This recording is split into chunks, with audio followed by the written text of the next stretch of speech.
ॐ तव कथामृतं तप्तजीवनं कविभिरीडितं कल्मषापहं श्रवणमङ्गलं श्रीमदाततं भुवि गृह्णन्ति ये भूरिदा जनाः। শ্রী শ্রী রামকৃষ্ণ কথামৃত পঞ্চম ভাগ পরিশিষ্ট চতুর্থ পরিচ্ছেদ। যথার্থ স্বদেশ হিতৈষিতা আইডিয়াল প্যাট্রিয়টিজম কাহাকে বলে লোকশিক্ষার জন্য স্বামী তাই এই দুরূহ ব্রত অবলম্বন করিয়াছিলেন। যাহাদের গৃহ পরিজন আছে, কখনো ভগবানের জন্য যাহারা ব্যাকুল হয় নাই, যাহারা ত্যাগ এই কথা শুনিয়া ঈষৎ হাস্য করে, যাহাদের মন সর্বদা কামিনী কাঞ্চন ও এই পৃথিবীর মান সম্ভ্রমের দিকে, যাহারা ঈশ্বর দর্শন জীবনের উদ্দেশ্য শুনিয়া অবাক হয়, তাহারা স্বদেশ হিতৈষিতার এই মহান উচ্চ আদর্শ কিরূপে গ্রহণ করিবে। স্বামী স্বদেশের জন্য কাঁদিতেন বটে, কিন্তু সঙ্গে সঙ্গে সর্বদা এটিও মনে রাখিতেন যে এই অনিত্য সংসারে ঈশ্বরই বস্তু আর সব অবস্তু। স্বামী বিলাত হইতে ফিরিবার পর হিমাচল দর্শন করিতে আলমোড়ায় গিয়াছিলেন। আলমোড়াবাসীরা তাহাকে সাক্ষাৎ নারায়ণ বোধে পূজা করিতে লাগিলেন। স্বামী নগাধিরাজ দেবতাত্মা হিমগিরির উত্তুচ্চ শৃঙ্গাবলীর সন্দর্শন করিয়া ভাবে বিভোর হইয়া রহিলেন। বলিলেন, আজ এই পবিত্র উত্তরাখণ্ডে সেই পবিত্র তপভূমি দেখিতেছি, যেখানে ঋষিগণ সর্বত্যাগ করিয়া এই সংসারের কোলাহল হইতে প্রস্থান করিয়া নিশিদিন ঈশ্বর চিন্তা করিতেন। তাহাদেরই শ্রীমুখ হইতে বেদমন্ত্র বিনির্গত হইয়াছিল, হায় কবে আমার সেদিন হইবে। আমার কতকগুলি কাজ করিবার ইচ্ছা আছে বটে, কিন্তু এই পবিত্র ভূমিতে অনেক দিন পরে আবার আসিবার পর সকল বাসনা এককালে অন্তর্হিত হইতেছে। ইচ্ছা হয় বিরলে বসিয়া শেষ কয়দিন হরিপাদপদ্ম চিন্তায় গভীর সমাধি মধ্যে নিমগ্ন হইয়া কাটাইয়া যাই। It is the hope of my life to end my days somewhere within this father of mountains, where rishis lived, where philosophy was born. Speech at Almora. Himalaya দেখিলে আর কর্ম করিতে ইচ্ছা হয় না, মনে এক চিন্তার উদয় হয়, কর্মসন্ন্যাস। As peak after peak of this father of mountains began to appear before my sight, all those propensities to work had ferment that had been going on in my brain for years seemed to quiet down, and mind reverted to that one eternal theme which the Himalayas always teach us, that one theme which is reverberating in the every atmosphere of the place, the one theme murmur of which I hear even now in the rushing whirlpools of its rivers renunciation. এই কর্মসন্ন্যাস, এই ত্যাগ করিতে পারিলে মানুষ অভয় হয়, আর সকল বস্তুই ভয়াবহ। সর্বং বস্তু ভয়ান্বিতং ভুবিনীনাং বৈরাগ্যমেব ভয়ম। Everything in this life is fraught with fear. It is renunciation that makes one fearless.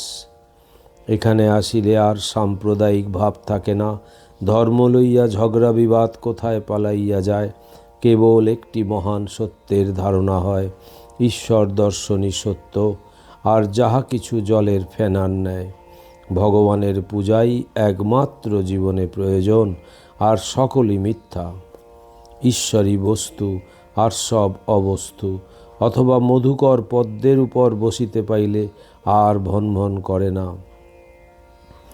Strong souls will be attracted to these father of mountains in time to come, when all this fight between sects and all those differences in dogmas will not be remembered anymore, and quarrel between your religion and my religion will have vanished altogether, when mankind will understand that there is but one eternal religion, and that is the perception of the divine within, and the rest is mere force.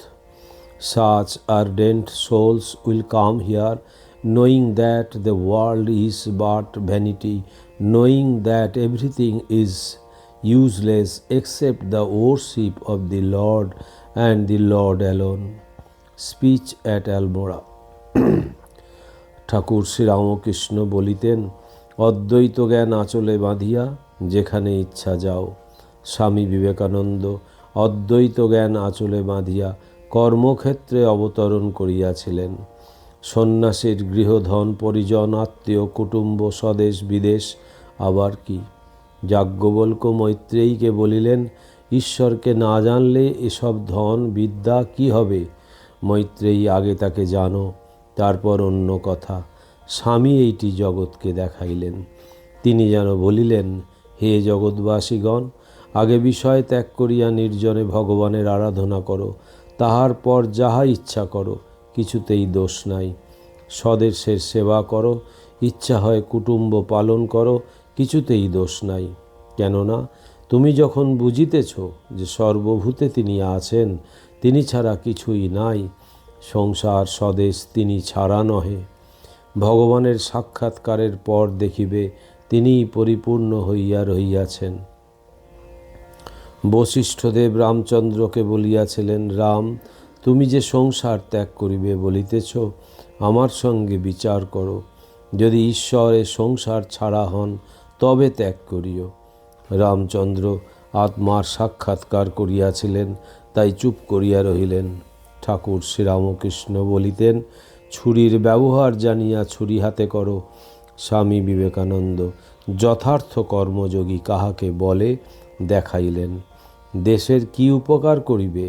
স্বামী জানিতেন যে দেশের দরিদ্রদের ধন দিয়া সাহায্য করা অপেক্ষা অনেক মহৎ কার্য আছে। ঈশ্বরকে জানাইয়া দেওয়া প্রধান কার্য।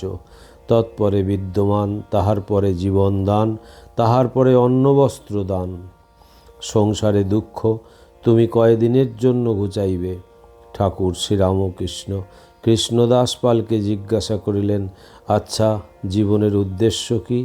কৃষ্ণদাস বলিলেন, আমার মতে জগতের উপকার করা, জগতের দুঃখ দূর করা। ঠাকুর বিরক্ত হইয়া বলিলেন, তোমার ওরূপ নারীপুতি বুদ্ধি কেন? জগতের দুঃখ নাশ তুমি কি করিবে? জগৎ কি এতটুকু? বর্ষাকালে গঙ্গায় কাঁকড়া হয় জানো? এইরূপ অসংখ্য জগৎ আছে। এই জগতের পতি যিনি, তিনি সকলের খবর নিচ্ছেন, তাকে আগে জানা, এই জীবনের উদ্দেশ্য। তারপর যা হয় করো। স্বামীও এক স্থানে বলিয়া গিয়াছেন, spiritual knowledge is the only thing that can remove our miseries forever, and other knowledge satisfies one's only for a time. He who gives spiritual knowledge is the greatest benefactor of mankind. Next to spiritual help comes intellectual help, the gift of secular knowledge. This is far higher than the giving of God and clothes. The next gift is the gift of life, and the fourth, the gift of food. Karmayoga, New York, My Plan of Campaign, Madras.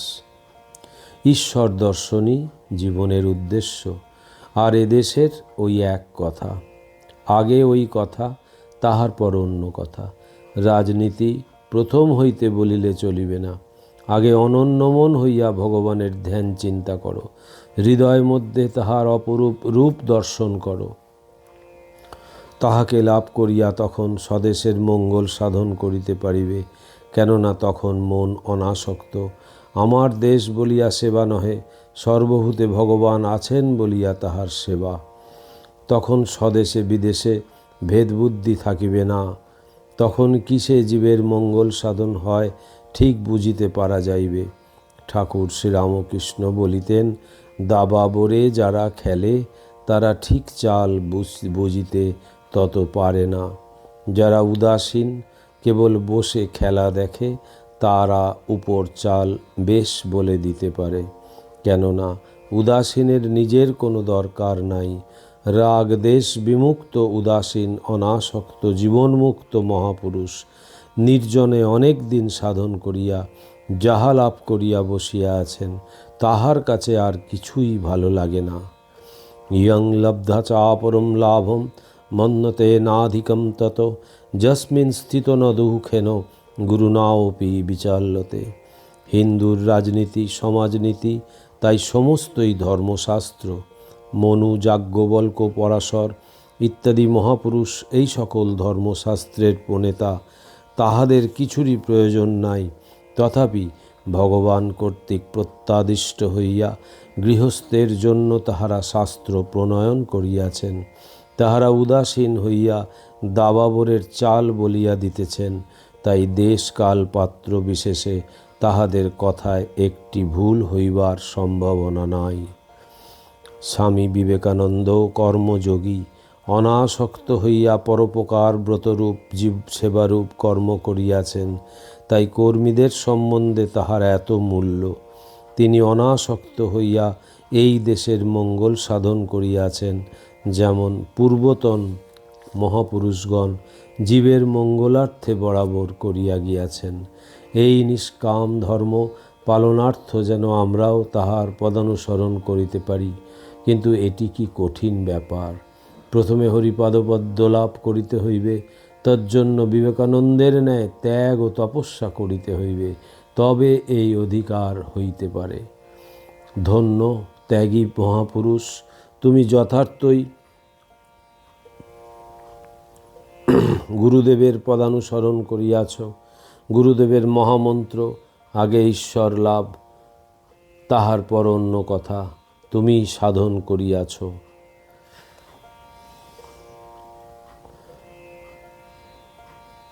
তুমি বুঝিয়াছিলে, ভগবানকে ছাড়িয়া দিলে, অতিবাদী হইলে এ সংসার যথার্থই স্বপ্নবৎ ভেলকিবাজি। তাই সর্বত্যাগ করিয়া তাহার সাধন আগে করিয়াছিলে।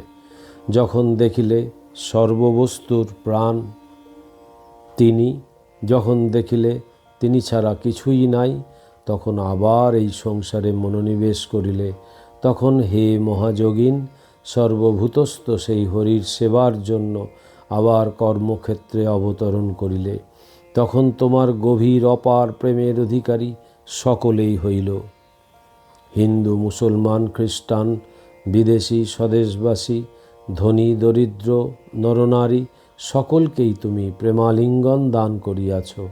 তীব্র বৈরাগ্যবশত যে গর্ভধারিণী মাতৃদেবীকেও ত্যাগ করিয়া চক্ষুর জলে ভাসাইয়া গৈরিক বস্ত্র ধারণ করিয়া চলিয়া গিয়াছিলে, তখন সেই মাকে আবার দর্শন দিলে ও বাৎসল্য স্বীকার করিয়া তাহার মনোবাঞ্ছা পূরণ করিলে।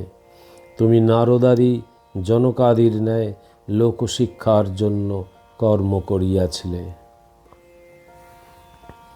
ওম নিরঞ্জনম নিত্যম অনন্তরূপম ভক্তানুকম্পাধীত বিগ্রহং বৈ ঈশাবতারম পরমেশমিড্ডম তং রামকৃষ্ণং শিরসা নমামহম। শ্রীরামকৃষ্ণ অর্পণমস্তু।